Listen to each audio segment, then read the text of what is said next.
When I was little, my dad passed away, and my mom didn't make much money, so we were pretty poor. Because of that, we hardly ever had any treats in the house. As a growing-up child, not being able to have snacks was like living in hell. One day, without thinking, I found myself trying to put a deli bun in my pocket at the grocery store. "What are you doing?" A girl nearby caught my attention, snapping me out of it. She looked to be about my age, a real cutie. Startled, I put the deli bun back on the shelf. "Sorry, I'm just really hungry, but you know you can't just put the bun in your pocket." I knew exactly what she meant. Thinking back on what I was about to do, I felt so embarrassed. "I won't do it again. It's wrong. But you're hungry, right?" "Yeah." I looked down, feeling downcast. "Well, why don't you come over to my place and have some snacks?" "What?" Her offer surprised me. "No one's home until late at night. You see, I was supposed to have a party today. I even bought some sweets, so let's eat together." "Are you sure?" "Yeah. I can't eat it all by myself." I followed her to her house, and she served me a huge birthday cake. What's with the big cake? It was supposed to be for eating with my mom and dad today, but they're both so busy with work, they told me they couldn't make it back. Seeing her sad face made me feel sad too. "Hey, I've got an idea." I started to decorate the cake with the candles that came in the box. "Hey, do you have a lighter or some matches?" "What?" "It's a birthday party. Let's celebrate now, just the two of us." "That sounds great." Her eyes lit up, and she smiled happily. And so, I sat there with the girl whose name I never learned, eating the big whole cake. The cake with strawberries on top was so sweet and delicious. "This cake is amazing." Maybe it tasted so good because I was eating it while looking at her adorable smile. Needless to say, I couldn't eat dinner when I got home. I got an earful from my mom, but I still can't forget that girl's smile and the taste of that cake. I've regretted not asking her name before we parted ways ever since. I wanted to see her again so much that I tried to find her house, but I just got lost and never found it. That just made her all the more memorable. Looking back, that was my first crush. Hey, man, you need to start facing reality. My coworker's words made me swallow my cake in surprise. Here I am, at a little cake shop on the outskirts of town. This is a place I like coming to. Do you really think a guy in his 30s who likes cakes like this will be popular, Tom? You gotta man up or you'll never get married. Plus, with all the sweets, you're just going to keep gaining weight. What even is manliness? And saying I'm just going to keep getting fatter, that's harsh. Isn't it the truth, though? My coworker, Keith, sips his coffee while dropping some hard truths. Sure, I'm over 30 and a mature guy now, but what's wrong with enjoying my hobby of eating cake? I wonder how it looks to modern girls when a guy eats cake. I really think that, at the end of the day, it's all about how much a man earns. And a man, you should aim for a ripped body by working out. Yeah, maybe. I grumble internally about his unsolicited advice. Cake holds very precious memories for me. So, I don't care if it's not manly or if I gain weight. Anyway, the only way to break through this reality is matchmaking dates. Huh? What are you talking about, man? Matchmaking dates, that's what. I know a matchmaker who's great at this stuff. Let's get her to introduce you to some nice girls.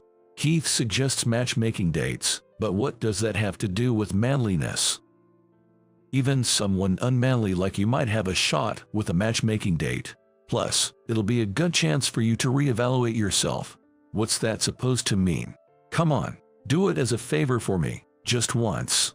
That matchmaker has been bugging me to find someone, and it's a hassle. So, he just wants to use me as an excuse to get out of it. Despite my resistance, I say, fine, but just this once, and agree to the matchmaking date. I owe Keith for all the help he's given me over the years. It wouldn't hurt to pay him back this way. Great, thanks for agreeing. They really wanted to meet you too. It seems like it's not a formal matchmaking date, so just think of it as a casual introduction. All right. Keith is cunning to offer me up just to save his own face. But then again, it's that side of him that's often been a help. So, is it okay if I give your contact info to the matchmaker? Sure, why not? Thanks, man. That's how our conversation went before Keith and I parted ways. After that, we headed off in different directions to make our sales rounds. Once the work settled down, I found myself visiting another cake shop. I just can't quit. As I enjoyed a strawberry shortcake, I thought back to the matchmaking date conversation. Sure enough, when I go back home, my mom always starts with, "When are you going to get married? I'm worried if you don't settle down soon." But there's no talk of marriage when there's no one I'm dating. And my hobby of sampling different cakes has indeed led me to gain weight over the past few years. Lately, I've even started baking sweets myself. A guy with such a feminine hobby isn't likely to find a partner. To be honest, I do want to get married and have a family and kids someday. But it's hard to imagine a woman who'd want to date a guy like me. Well, it's all right. I'll go to the matchmaking date because it's a request from him. It's his request. I'll go just for the heck of it. That's what I'm thinking. After a while, the matchmaker sends over a photo and biography of my prospective partner. To my surprise, she graduated from a pastry school and is currently a pastry chef. The woman in the photo isn't exactly beautiful, but she looks strong, kind, and serene. Seeing her profession, I get excited, thinking we could share our interest in cakes and sweets. That's how I look forward to the day of the meeting. Near the store, a woman supposed to be Lucy, the matchmaker my colleague had introduced to me, greeted me at the entrance of the restaurant. "Hello, nice to meet you. My date, Emily, had a sturdy build but a reserved smile that was incredibly sweet." After we exchanged introductions, I struggled to find topics to talk about, finally managing to ask, "So, why did you want to become a pastry chef?" That was all I could come up with. She replied in a low voice, "Because I love cakes." She seemed nervous, not making eye contact and constantly looking down. Maybe she's just shy. I tried actively to talk about hobbies and favorite foods, but the conversation just wouldn't take off. She kept looking down, answering tersely. Maybe she wasn't into it. Honestly, I felt the same. I had hoped we'd bond over our love of cakes, but perhaps she didn't see me as her type. That makes sense. I'm well aware of how much weight I've put on. I guess she's going to turn me down. I knew this, but still came here anyway. Well, it's okay. The next day, I was lazing around at home on my day off when my cell phone rang. It was from Lucy, the matchmaker.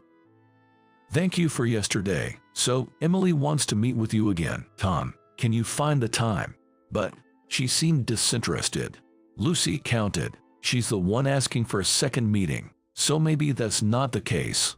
All right, I understand. Though skeptical, I agreed to meet Emily again.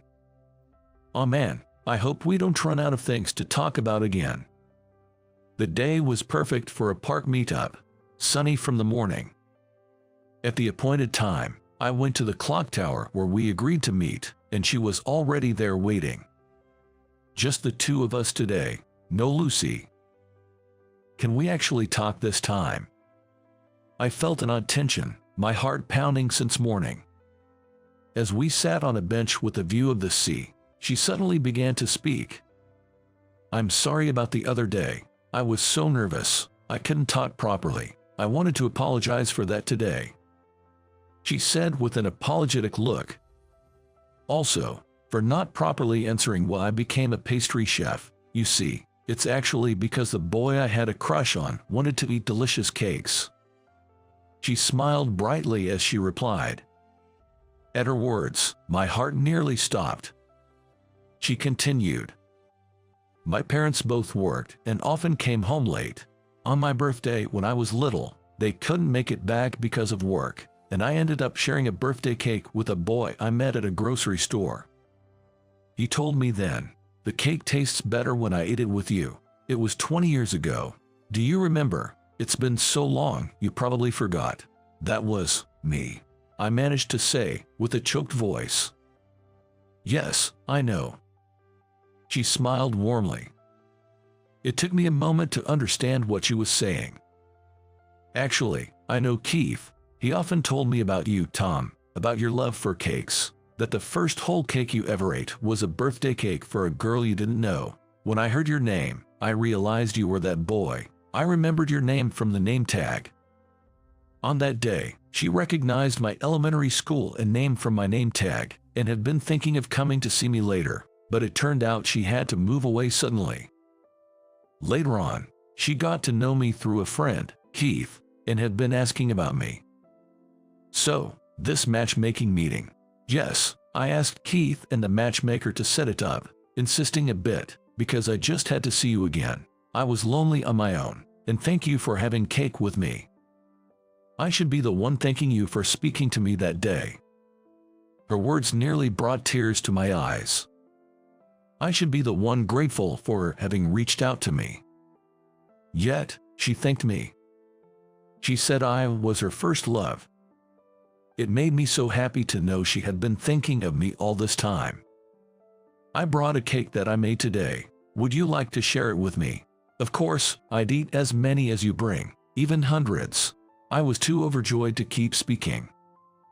She seemed to feel the same. Then she took out a box of cake and placed it before me. It was the strawberry cake we had eaten together. A strawberry cake that's not a whole cake looks delicious too, doesn't it? Back then, we ended up with our mouths all covered in cream while eating it. Exactly. We started fighting over who stole more strawberries. But then you gave me the strawberry you were going to eat. We laughed together, reminiscing about the past as we shared the cake. And she promised to bake a cake for the next time we met, and then we parted ways for the day. From that day on, my life changed. Every holiday, the person I like makes her favorite cake for me. And eating it together makes the sweet happiness double. My colleague, Keith, has become a total sweets buddy, and he jokes about how the notches on his belt have shifted. For us sweets lovers, she is now developing a low-calorie cake. Our dream is to one day open a cafe selling the cake she has created. I wasn't keen on the matchmaking date at first, but I'm thankful to Keith for such an unexpected encounter. To meet the woman I've longed for again, and have the person I love make her favorite cakes for me. I'm truly a lucky guy,